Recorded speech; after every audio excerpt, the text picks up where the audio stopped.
Hello everyone, welcome to class series, and in this video we're gonna be learning the short summary of our poem Quality of Mercy. Quality of Mercy is the extract taken from the play The Merchant of the Venice. In the play, Portia, the main character, argues why mercy is the greatest virtue of all. The well-known poet William Shakespeare describes the quality of mercy through Portia in the play. This is not the poem or a sonnet, only argument of Portia. Here, Portia conveys and the greatness of mercy. The quality of mercy is not showered by force or compulsion.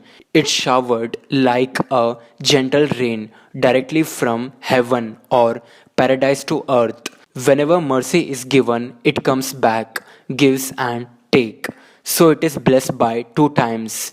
It becomes strongest of strongest, never ceased. The kings and emperors of the earth had their power. They had all the worldly powers. They can do what they are thinking.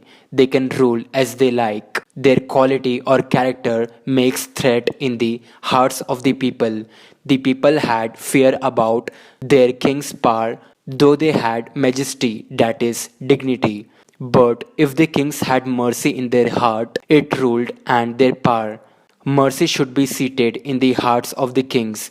They become like that of God. Then their royal power changes to God's power. They are good to their people and loved by subjects that are people. So, mercy is my quality of God. Those who cultivate mercy in their character, they become like God.